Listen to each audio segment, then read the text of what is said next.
వి gold trusted gold buyers తాకట్టులో ఉన్న బంగారాన్ని విడిపించి ఈ రోజు ఉన్న మార్కెట్ ధరకే కొనబడును. మరిన్ని వివరాలకు సంప్రదించండి 77107720. అగ్రికల్చర్ కళాశాల కూడా డిస్ప్లేలో పెట్టాలని ముఖ్యమంత్రి గారు కోరడం జరిగింది. అసెంబ్లీలో కలిసి అగ్రికల్చర్ కళాశాల కొత్తగా వచ్చేది నిజామాబాద్ జిల్లాకి రావాలి, యూనివర్సిటీ ప్రాంతంలో పెట్టాలని కోరడం జరిగింది. ప్రభుత్వం ఉంది, డబ్బులు లేవు. మీకు తెలుసు ఆ కథ ఏంటో. ఇదందరూ కూడా మీరు వినాలి, వినడమే కాదు ప్రజలకు చెప్పాలి. 65 ఏళ్లలో మిత్రమా 16-17 మంది ముఖ్యమంత్రులు చేశారు. దాంట్లో ఎక్కువ శాతం కాంగ్రెస్ ముఖ్యమంత్రులు చేశారు. తర్వాత టీడీపీ వచ్చింది. 65 ఏళ్ల కాంగ్రెస్ టీడీపీ పాలనలో మన రాష్ట్రంకి అప్పు పుట్టింది 65 నుంచి 72,000 కోట్లు మాత్రమే. 65 ఏళ్లలో అప్పది. ఈ మొనగడు వచ్చాడు కేసీఆర్, తెలంగాణ ఉద్ధరిస్తానని. ఒక వ్యూహం లేదు, ఒక దూరదృష్టి లేదు, ఒక ఆలోచన లేదు. దరిద్రంగా పాలన చేసి 6.5 లక్షల కోట్ల అప్పు చేసిండు. ఇలా అవి పాత కొత్త కలిపితే 7,30,000 కోట్ల అప్పు. రాష్ట్ర రాబడి 18,000 కోట్లు మాత్రమే. 18,500 చిల్లర వస్తుంది. 6,500 కోట్లు జీతపత్యాలకు పోతుంది. మరొక 6,500 కోట్లు కేసీఆర్ చేసిన పాపానికి మనం ఇన్స్టాల్మెంట్ వడ్డీ కడతా ఉన్నాం.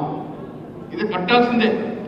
రిజర్వ్ బ్యాంక్ మన ఖాతాలో డబ్బులు పడగానే సరాసరి మైనస్ అయిపోతే ఆపడానికి లేదు. ఇక మిగిలిన 6,000 కోట్లు రాష్ట్రం నడుస్తూ ఉంది. అందుకే కొంత చిన్న చితకర ఇబ్బందులు వస్తూ ఉన్నాయి. కానీ మిత్రమా, కాంగ్రెస్ పార్టీ మాట అంటే మాటే. 6 గ్యారంటీలు బరాబర్ ఇస్తాం. 6 గ్యారంటీలు పెట్టిన అంశాలన్నీ కూడా పూరిస్తాం. సమయం పట్టుద్ది. ప్రజలకు వివరించండి. ఆర్థిక పరిస్థితి కేసీఆర్ మన నెత్తిన 7.5 లక్షల కోట్లు అప్పు పెట్టి పోయినారు. విధ్వంసం సూచించారు ఆర్థికంగా. దాన్ని రిపేర్ చేసి దాన్ని గడిలో పెట్టే ప్రయత్నం కాంగ్రెస్ పార్టీ చేస్తూ ఉంది. ఇలా చెప్పుకుంటే సిగ్గుపోతుంది. 40,000 చెక్కులు సీఎం రిలీఫ్ ఫండ్ ఇచ్చి డబ్బులు ఇవ్వకుండా పారిపోయిన ఘనత కేసీఆర్. ఎవరిస్తున్నారు మిత్రం? ఆ 40,000 చెక్కులు ఇవ్వాలి, మనం ఇస్తా ఉన్నాం. అంతేనా భూపతి రెడ్డి గారు? సీఎంఆర్వై మనం క్లియర్ చేస్తా ఉన్నాం. ఆ చెక్కులు వారు ఇచ్చిన చెక్కులు మనం క్లియర్ చేస్తూ ఉన్నాం. ఇలా అన్ని డిపార్ట్మెంట్లో వారు అప్పు వేయించిపోయినారు. అన్నీ కూడా మనం శుద్ధిలో పెట్టి ముందుకు తీసుకెళ్తా ఉన్నాం. శుద్ధి లేని సంసారం చేసిన కేసీఆర్ ఫామ్ హౌస్లో హాయిగా ఉన్నాడు. ఇలా బాధ అంతా మనం భరిస్తూ ఉన్నాం. అందుకే మిత్రులారా, మీ అందరికీ నేను వినవి చేస్తూ ఉన్నాను. వాస్తవాలు ప్రజలకు చెప్పండి. ఒక్కటి మాత్రం గ్యారంటీ, కాంగ్రెస్ పార్టీ ఇచ్చిన ఏ మాట జార విడుతుంది. కేసీఆర్ లాగా అబద్ధాలు ఆడే పరిస్థితి లేదు. కేసీఆర్ లాగా మోసం చేసే పరిస్థితి లేదు. వెనక ముందు అన్నీ చేసుకుంటాం.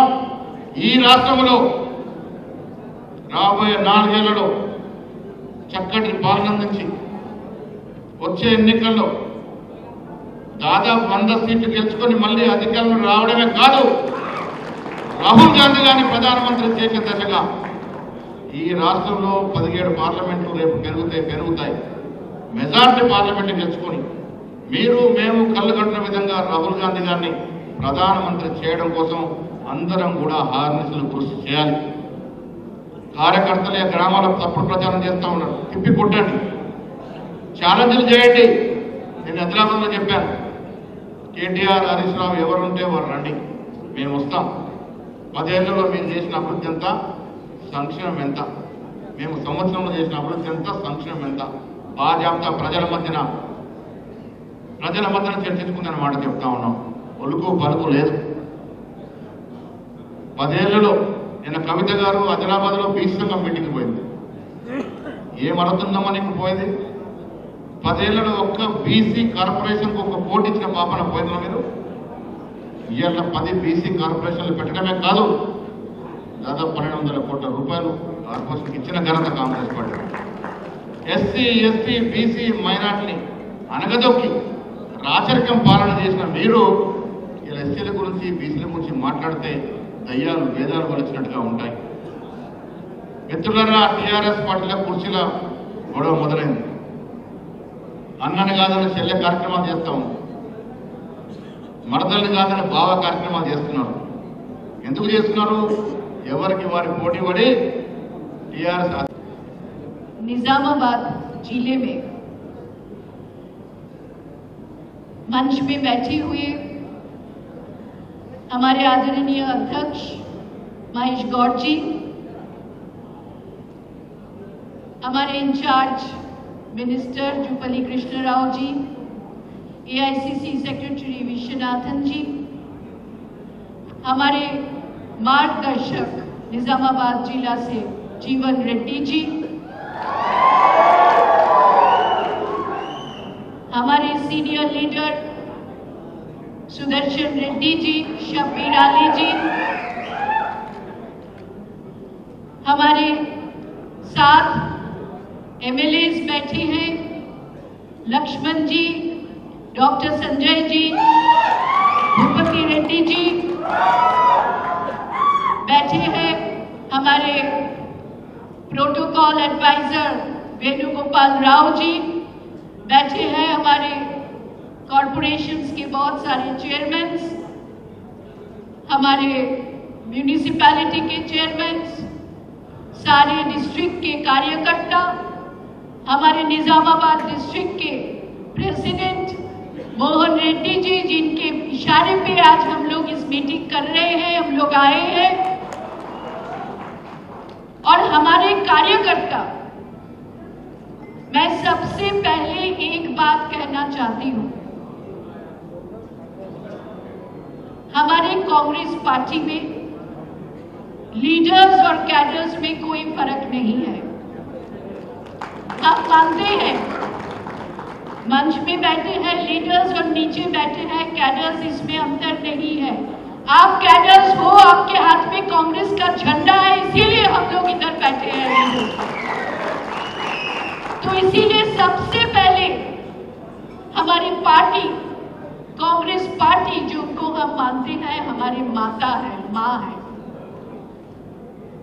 इसलिए निजामाबाद में मैं ये बात कहना चाहती हूँ, जो राहुल गांधी जी हमेशा कहते हैं, नफरत छोड़ो भारत जोड़ो, भारत जोड़ो के में नारा दिया था, नफरत छोड़ो भारत जोड़ो, और निजामाबाद डिस्ट्रिक्ट में मैं ये नारा देना चाहती हूँ, नफरत छोड़ो निजामाबाद जोड़ो।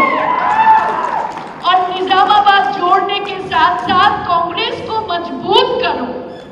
जिस दिन नफरत छोड़ देंगे, निजामाबाद जोड़ देंगे, कांग्रेस अपने आप मजबूत हो जाएगा। इसलिए सामने आने वाला लोकल बॉडी इलेक्शन है, ये इलेक्शन हमारे सबकी है, सरकार हमारा है, रेवंत जी, रेड्डी जी, भट्टी जी, हमारे सरकार, कांग्रेस की सरकार तेलंगाना में जो जो काम किया है, सारे लीडरान यहाँ पे बोले हैं,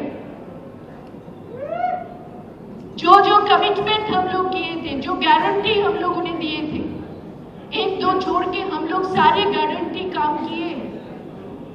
घर घर जाके ये बात बताना है, लोकल बॉडी हमारे जमीनी तौर पे भीत है। अगर लोकल बॉडी में हम शक्ति नहीं दिखा पाएंगे तो ऊपर हमारा कुछ नहीं रहेगा। इसलिए हमारी लड़ाई कांग्रेस के दुश्मन नहीं है, हमारे दुश्मन है बीजेपी, हमारे दुश्मन है BRS। आप लोगों ने सुना है, देखे हैं, पार्लियामेंट में हमारे देश के होम मिनिस्टर अमित शाह जी ने क्या बोला। उन्होंने 3 बार अंबेडकर जी का नाम लिया और कहा कि जितने बार अंबेडकर जी का नाम लेते हैं, उतने बार अगर भगवान का नाम लेते तो आपका स्वर्गवास होगा। हम लोग लोकसभा चुनाव से पहले ये बात कही थी। हमारे पार्टी के लीडर खारगे जी, राहुल जी, सोनिया जी, प्रियंका जी, सभी लोगों ने ये बात कहा था कि संविधान, भारत के संविधान खतरे में है। आप देखिए, हम देश के होम मिनिस्टर यही बात बोल रहे हैं, उनसे सीखना नहीं है। हमारे देश जिनके ऊपर है, जो संविधान बाबा साहेब अम्बेडकर ने दिया है, लिखा है, पंडित जवाहरलाल नेहरू ने वो संविधान दिए हैं देश को, वो संविधान के पिता अम्बेडकर देश के लोगों के लिए भगवान है। के भगवान की जरूरत है। जो संविधान को मानते हैं वो मानते हैं बाबा साहेब अम्बेडकर देश का पिता है, जैसे महात्मा गांधी जी देश के बापू जी। जय भीम। इसीलिए कांग्रेस पार्टी ने फैसला किया है कि 26 जनवरी से पहले हर ब्लॉक में, हर डिस्ट्रिक्ट में, हर प्रदेश में नारा लगेगा जय भीम, जय हिंद, जय संविधान। और इसका रैली हम 26 से पहले तेलंगाना में भी करेंगे, सारे डिस्ट्रिक्ट में करेंगे, सारे ब्लॉक में करेंगे। कहीं पदयात्रा होगा, कहीं मीटिंग होगी, लेकिन जो बात राहुल जी कहते हैं वो गौर से सुनना चाहिए और समझना चाहिए। राहुल जी बोल रहे हैं कास्ट सेंसस, जातिगत समानता। हमारे देश में एससीज है, दलित है, आदिवासी है, पिछड़ा वर्ग के लोग हैं, माइनॉरिटीज है, सब समान है। राहुल जी का ये कहना है जो पिछड़ा वर्ग का लोग है उनको हम एम्पावर करेंगे और आगे लाएंगे। समाज में तभी सुधार होगा। जो इंदिरा गांधी आवाज उठाई थी गरीबी हटाओ, उस गरीबी तभी दूर होगी अगर सारे कास्ट के लोग एम्पावर होंगे, शिक्षा मिलेगा, काम मिलेगा, उनके पॉकेट में पैसा होगा, तो फिर समाज में समानता आएगी। और ये राहुल गांधी का बात है, ये मान के हम लोग चलते हैं। तेलंगाना में बहुत सारे काम हमारे सरकार कर रहे हैं। विपक्ष बहुत बातें करते हैं, वो बातों के जवाब हमें देना चाहिए। कैसे जवाब देंगे? हमारे अध्यक्ष बैठे हैं, हमारे लीडरान बैठे हैं, वो लोग आप लोगों को सिखाएंगे, बोलेंगे, जो बात बोलेंगे वो आप आगे रखिए। लेकिन एक बात मैं कहना चाहती हूँ, कांग्रेस को मजबूत कीजिए। निजामाबाद जिला से ये शुरुआत कीजिए, क्योंकि अब हमारे कांग्रेस का तेलंगाना के अध्यक्ष निजामाबाद जिला से है। निजामाबाद जिला को हम लोगों ने कांग्रेस का अध्यक्ष दिए हैं, आप लोगों ने मांग किए हैं, मंत्री भी दीजिए। वो हमारी बात नहीं है, हाईकमांड तैयार करेंगे। लेकिन आप लोग ये साबित कीजिए कि निजामाबाद में कांग्रेस मजबूत है, तो देखिएगा मंत्री आपके पास आ जाएगा। मजबूती के साथ आपको प्रमाण करना है, ये साबित करना है कि निजामाबाद में कांग्रेस मजबूत है। मजबूत कीजिए। आप सब लोग खुश रहिए। नए साल 2025 की बहुत बहुत मुबारक। धन्यवाद। जय हिंद, जय संविधान, जय తెలంగాణ, జై కాంగ్రెస్। అందరికీ హృదయపూర్వక నమస్కారం తెలియజేసుకుంటా ఉన్నా। ఈ రోజున ఈ వేదిక పైన మేము కూర్చొని మాట్లాడుతున్నామంటే ఇలా మాకు పదవులు వచ్చినాయంటే దానికి కారణం మేము కాదు, దానికి కారణం మీరే। కాంగ్రెస్ జెండాను భుజాలు వేసుకొని గడచిన 10 సంవత్సరాల పాటు నిరంకుశంగా నానా రకాల ఇబ్బందులు పెట్టి బోగస్ కేసులు పెట్టి టార్చర్ చేసిన తర్వాత కూడా పట్టువదలి విక్రమార్కుల్లాగా కాంగ్రెస్ జెండా పట్టుకొని ఈనాటికి కూడా ఈనాడు రాష్ట్రంలో కాంగ్రెస్ పార్టీ అధికారంలోకి వచ్చిందంటే మీ యొక్క పట్టుదల వల్లనే ఈరోజు నీ పరిస్థితి వచ్చింది। అట్లనే రెండవది, మరి 10 సంవత్సరాల తర్వాత కాంగ్రెస్ పార్టీ అధికారంలోకి వచ్చింది। మరి వచ్చినటువంటి పార్టీ మళ్ళీ 10 సంవత్సరాలు ఖచ్చితంగా కాంగ్రెస్ పార్టీ అధికారంలో ఉండాల్సిన అవసరం ఉందా లేదా? ఉందా లేదా? ఉండాలి అంటే సరే, ఇప్పుడు సమస్యలు వస్తాయి, ఇద్దరు మిత్రులు మాట్లాడారు, కొందరు ఓడిపోయిండొచ్చు, కొందరు టికెట్ రాకపోయిండొచ్చు। మనం గమనించాల్సిన ఒకటే, నాకు తెలిసి ఇక్కడ ఉన్నటువంటి వాళ్ళు చాలామంది పదవులు ఆశించే వాళ్ళు అందరూ కూడా 30-40 సంవత్సరాల వయసు వాళ్ళే, అవునా? 60-70 సంవత్సరాల వయసు వాళ్ళు చాలా తక్కువ ఉన్నారు। ఖచ్చితంగా సందర్భం వస్తుంది, ఒకరికి ఒక పదవి రావచ్చు, ఒకరికి ఇంకో పదవి రావచ్చు, ఒకరికి ఒకసారి రావచ్చు, ఇంకోసారి రావచ్చు, ఖచ్చితంగా ఆ సందర్భం వస్తుంది। రెండవది, ఈరోజు మీరు 10 సంవత్సరాలు నానా ఇబ్బందులు పడ్డారు। సరే, కొన్ని నియోజకవర్గాల్లో కాంగ్రెస్ పార్టీ అభ్యర్థులు గెలిచారు, కొన్ని నియోజకవర్గాల్లో బీజేపీ కావచ్చు గెలిచినవచ్చు, అయినా కూడా నిజంగా ఏ పట్టుదలతోటి ఇలా కాంగ్రెస్ పార్టీ అధికారం తీసుకొచ్చిండ్రో అదే పట్టుదలతోటి రేపు రాబోయే స్థానిక సంస్థ ఎన్నికల్లో, ఎందుకంటే మిమ్మల్ని కూడా మీకు కూడా పదవులు తేవాల్సిన పదవులు రావాల్సిన బాధ్యత మా పైన ఉంది. అంటే అదే పోరాటంతో పదవులు పనిచేస్తే రేపు సర్పంచ్లు కావచ్చు, ఎంపీలు కావచ్చు, జడ్పీటీసీలు కావచ్చు, ఇవన్నీ కూడా జిల్లా పరిషత్ కావచ్చు, ఇవన్నీ కూడా మనం గెలుచుకుంటే అధికారంలోకి వస్తే అధికారం మీరే చెలాయిస్తారు మీ నియోజకవర్గాల్లో. అవునా కాదా? చెప్పండి, ఓటు రాదు చెప్పేసి అబద్ధమా? ఏమో తప్పు చెప్తున్నానా? మేము కూడా ఎన్నో డక్కి మొక్కలు దీనికి వచ్చినాం. ఖచ్చితంగా నిరాశ నిస్పృహలకు లోను కావద్దు. మంచి నెక్స్ట్ భవిష్యత్తు మీదే ఉంటుంది. అది స్థానిక సంస్థల ఎన్నికైనా ఎమ్మెల్సీ ఎన్నికైనా ఇది జరగాలి అంటే ఓట్లు వేసేది ఎవరు? ప్రజలు. ఓట్లు వేయించేది ఎవరు? మీరు. అంటే ఈ రోజున ప్రభుత్వం చేస్తున్నటువంటి సంక్షేమ అభివృద్ధి కార్యక్రమాన్ని ప్రజలకు చేరవేయాల్సిన బాధ్యత మన పైన ఉంది. అప్పుడే మనం రేపు ఎన్నికల్లో మనం గెలిచే కార్యం చేస్తాం. ఇలా వస్తూ ఉంటే ఇలా నమస్తే తెలంగాణ పేపర్ చూస్తూ ఉంటే కేటీఆర్ ఒక స్టేట్మెంట్, మీరు 15,000 రూపాయలు ఇస్తామంటారు, 12,000 ఇస్తా ఉన్నారు, రైతాంగాన్ని మోసం చేస్తున్నారు మాట్లాడుతున్నారు. నిజంగా మరి చదివే వాళ్ళు ఇలా వాట్సాప్లు వచ్చినాయి, కోట్ల రూపాయలు అడ్డగోలుగా అవినీతి మార్గంలో సంపాదించిన కోట్ల రూపాయలు ఖర్చు పెట్టి ఇలా సోషల్ మీడియాని మెయింటైన్ చేస్తూ ఉన్నారు. నెలకు కోట్ల రూపాయలు ఖర్చు పెట్టి ఆ సోషల్ మీడియా ద్వారా తిమ్మిని బమ్మి చేస్తూ అవాస్తవాన్ని వాస్తవంగా ప్రకటించే ప్రయత్నాలు చేస్తూ ఉన్నారు. అందుకే ఈ రోజున మనం ప్రతి దగ్గర చర్చ జరగాలి. ఈనాడు కాంగ్రెస్ ప్రభుత్వం సోనియా గాంధీ గారి నాయకత్వాన, ఖర్గే గారి నాయకత్వాన, రాష్ట్రంలో ఇలా రేవంత్ రెడ్డి గారి ముఖ్యమంత్రి గారి నాయకత్వాన అంటే ఎన్ని ఇబ్బందులున్నా కూడా ఇలా రాష్ట్ర పరిస్థితి ఇలా నాడు హరీష్ రావు మాట్లాడుతూ ఉంటే బంగారుపల్లెల్లో అధికారిని అప్పచెప్పినవని. ఏముందా బంగారుపల్లెల్లో? బట్టలు చూస్తే చిప్ప చెత్తిచ్చింది. 8 లక్షల కోట్ల రూపాయల అప్పు ఇలా నెలకు 6,000 కోట్ల వడ్డీ కట్టాల్సి వస్తూ ఉంది. అలాంటి సంవత్సరానికి 6,000 రూపాయలు ఉండేది. అంటే ఇటువంటి ఆర్థిక ఇబ్బందుల్లో కూడా ఈనాడు అన్న మాటకు చెప్పిన మాట కట్టుబడి ఆనాడు ఏదైతే డిక్లరేషన్లో సోనియా గాంధీ గారు, రాహుల్ గాంధీ డిక్లరేషన్లు అవన్నీ కూడా ఇన్ని ఇబ్బందులను అమలు చేసే కార్యం చేస్తూ ఉన్నాం. మరి వాళ్ళెందుకు చేయలే? ధనిక రాష్ట్రం అని నేను చెప్పడం కాదు, కేసీఆర్ 100 సార్లు చెప్పిండు ఈ రాష్ట్రం ధనిక రాష్ట్రం అని. ధనిక రాష్ట్రం ఎట్లా వచ్చింది? మంత్రాలయానికి రాలే.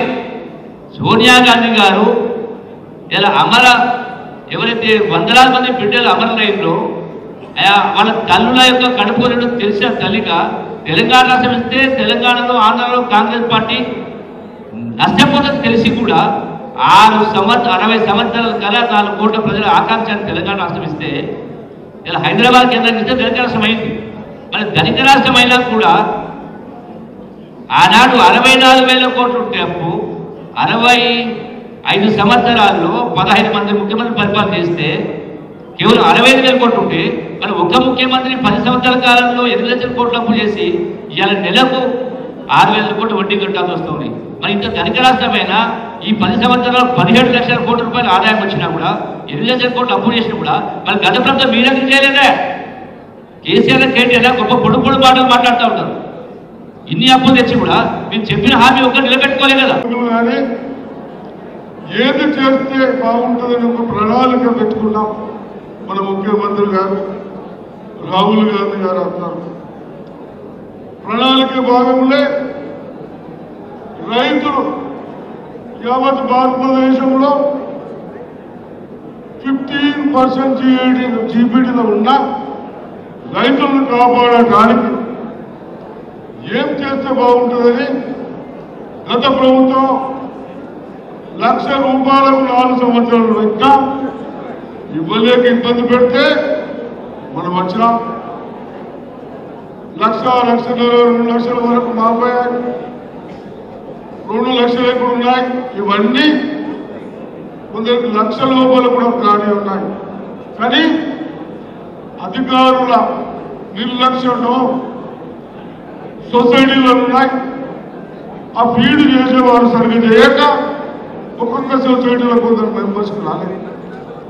ఏంటి అంటే కంప్యూటర్ పనిచేయలేదని చెప్తా ఉన్నారు. ఇప్పుడైనా మేము నిన్ననే కలెక్టర్ గారితో కూర్చున్నాం. మీరందరూ మీ తహసీల్దార్ కానీ అగ్రికల్చర్ ఆఫీసర్లు కానీ ఆధార్ కార్డుకు పాస్బుక్కు టాలీ అయితే లేవు. మనిషి అతనే అయినా పేర్లు కొంచెం డిఫరెంట్ వస్తా ఉన్నాయి. అవన్నీ రెక్టిఫై చేయమని చెప్పడం జరిగింది. అదేవిధంగా 2 లక్షల పైన ఉన్న వాళ్ళకు చాలా మంది ఉన్నారు. మేమందరం हम लोग थोड़ा बड़ा रैयत है, एक घर में 2 लाख 2 మెంబర్స్ 3 మెంబర్స్ వేసాయి.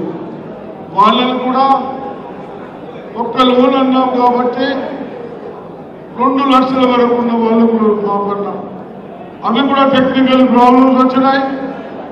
మరి ఇన్ఛార్జ్ మినిస్టర్ గారు మహేష్ గౌడ్ గారు మేమందరం ఎంపీలేసాము, అందరం కలిసి తప్పనిసరిగా ముఖ్యమంత్రి గారికి ప్రభుత్వం దృష్టికి తీసుకెళ్దాం. మన లోన్లన్నీ రెక్టిఫై దయచేసి మీరందరూ అధికారుల దగ్గరికి వెళ్దాం. అవన్నీ ఏం చేయాలి మేము కూడా మేమందరం ఉంటాం. తహసీల్ ఆఫీసులు కానీ ఆర్డీఓలు కానీ మా వంతు మేము చేసి మనం పంపిద్దాం. లోన్స్ కూడా తప్పనిసరిగా వస్తాయని నమ్మకం. అదేవిధంగా మీరందరం రేపు రాబోయే ఎలక్షన్లో మీ ఎలక్షన్లు కాబట్టి మనమందరం మనం ఏమేమి వాగ్దానాలు చేశాం ఆ వాగ్దానాలన్నీ చేసామా లేదా ఆలోచించండి. అదేవిధంగా బీజేపీ కూడా ఏం చేశారు వాళ్ళు. అక్కడ వేకెన్సీస్ ఉంటే కనీసం పోస్ట్ ఫిల్అప్ చేయలేదు. వాళ్ళు చెప్పారు సంవత్సరానికి 2 కోట్ల ఉద్యోగాలు ఇస్తామని. అవన్నీ మనం చెప్పాలి. మనం కేవలము ఒక తప్పు చేయబట్టి లోన్స్దే పెండింగ్ ఉన్నది కానీ బ్యాలెన్స్ ఏం పెండింగ్ లేదు. కాబట్టి మీరందరూ ధైర్యంగా ఉండండి. లోన్స్ తప్పనిసరిగా ఇప్పిద్దాం. కానీ ఎక్కడైతే మిస్టేక్స్ ఉన్నాయో, ఎక్కడైతే తప్పులు ఉన్నాయో ఆ తప్పులు రెక్టిఫై చేసుకోవాలి. మనం ఆ తప్పులు సరిదిద్దుకోవాలి. తప్పనిసరిగా మన లోన్లు వస్తాయి. ఇంకోటి చెప్తా ఉన్నాను, ప్రతి ఒక్కటి చేశాం. ఆయన అన్ని బాకీలు చేసినా డబ్బులకి ఎంత ఇబ్బంది అయినా వాళ్ళందరూ క్యాబినెట్ మిత్రులు, ముఖ్యమంత్రి గారు, హైకమాండ్ ఆదేశాల మేరకు ఏ సజెషన్స్ ఇస్తారో ఆ ప్రకారం పోతా ఉన్నారు. మరి మన వంతు మీరు రేపు రాబోయే రోజుల్లో మన డిస్ట్రిక్ట్లో బీజేపీ కానీ టీఆర్ఎస్ కానీ నాకు తెలిసినంత మటుకు గత 10 సంవత్సరాలు ఏ పనులు చేయాలి. మరిన్ని వీడియోస్ కోసం ఛానల్ ని సబ్స్క్రైబ్ చేయండి. లేటెస్ట్ అప్డేట్స్ కోసం వాట్సాప్ ఛానల్ ని ఫాలో అవ్వండి. ఆ లింక్ డిస్క్రిప్షన్ లో ఉంది.